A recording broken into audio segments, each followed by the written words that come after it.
Hi, this is Roxanne. This is part 2 of the fan interview that I'm doing. Let's continue. Why did you choose Japanese as your major in college? I was watching Japanese animation, and I loved listening to the Japanese voices, and I thought, man, it would be so cool to speak Japanese. I just love the sound of it, and I've always wanted to be bilingual in something. I could speak some Spanish before, but I loved studying Japanese, and it became a passion, just like MMA. From Mike Green, wouldn't it be cool if there was an MMA anime? Well, there's Grappler Baki, which I'm actually not a huge fan of, don't hurt me. And then there's a manga called All Rounder, which it hasn't been made into an anime yet, but it's really popular in Japan, so just wait. From Steve, Mr. Liftoff, what have you learned being in the Tough House? And what have you gained in this experience that you didn't have before? Aside from the skill aspect of fighting, I learned a lot about humanity and just people don't behave always as you would expect them to behave, and sometimes you just have to let things go without apologies, and just being tolerant, and I have to stand up for myself more. Like, I tend to be somewhat self-sacrificing, so I learned to kind of like push a little bit more. Like, for example, if it's really hot in the van, it's cool up front, so if I notice someone's really tired, maybe I'll let them go in the front because I know it's nicer, but I really want to be up front, so I gotta start taking the cake, that's kind of something kind of hard to describe. Let's see.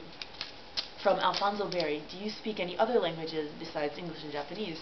I studied Spanish for a long time in middle school and high school and college, but I forgot now that I'm speaking Japanese. But now that I'm in Vegas, like half the radio stations are Spanish, and I'm starting to remember a little bit. Yeah, I probably should brush up on that. Let's see, didn't write a name here. Is your power level over 9,000? Yes, my power level is over 9,000! From Ross Sampson, if you were an animal, what would you be and why? I would be either a shark or a hamster. Okay, shark, because they're ancient and they're powerful and they never stop swimming and they're unchanged almost since the time of the dinosaurs. How cool is that? And a hamster because it's cute and cuddly and everybody loves it. So I can't really decide. From Fang Yang, are you in a relationship? Are you looking? No and no. Basically, I don't think it'd be fair to the guy, because I'm so focused on myself. I don't really want to spend the time to, like, it takes two to make a relationship, and I feel like now is just not a good time. I'm not interested, but we can be friends. Let's see, do you feel like you have to readjust being back in the U.S.? Yeah, I do, but I don't know, it's more like getting used to it again. I really like the interaction with people. People are more direct. But I don't know. I'm not sure how to describe it. From Jane Waterfud, what is your favorite way to finish the fight? Make 'em tap. From Dallas Winston, coolest person you've trained with or training experience overall? I'll have to say 4. Keitaro Nakamura in Japan.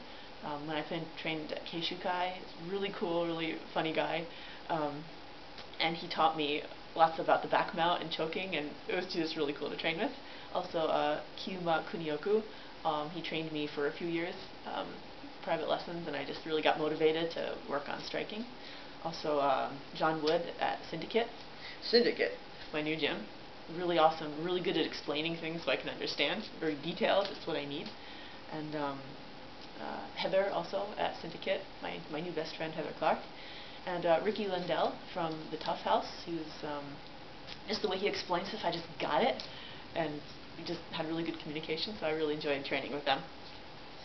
From Mark Paulson, can you tell us something about the book you're writing? Yes, I wrote a book and it's coming out very soon.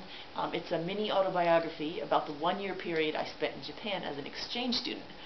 So not working, but while I was still in school. So I actually debuted as a professional fighter there, while studying at the same time. Yeah, I'll be posting about that, and there should be information. So please buy my book and be entertained. Let's see, from Mallory Mazia, what do you feel are the biggest differences in the type of training between the U.S. and Japan, drills, etc.? I feel like Japanese training is more collectivist, so like in the pro training anyway, so like in my experience, everybody gets together and spars, and then maybe a coach will like give advice and stuff, but it depends on the place, of course. And then afterwards, when everyone's tired, someone will say, "Hey, how did you do that?" And then the other guy will teach everybody. But I feel like, well, anyway, John Wood's classes are like more drilling things and certain situational aspects. Like if someone gets taken down and someone has their legs, like what are 5 different ways to stand up from that? We just drill that a billion times. That's just kind of what I've noticed. From Bruno Silva, do you play any other sports? I used to play soccer until I messed up my back. And before that, just for fun, I played like basketball and softball, but I think soccer was my main love before I started martial arts. So, that's all for now.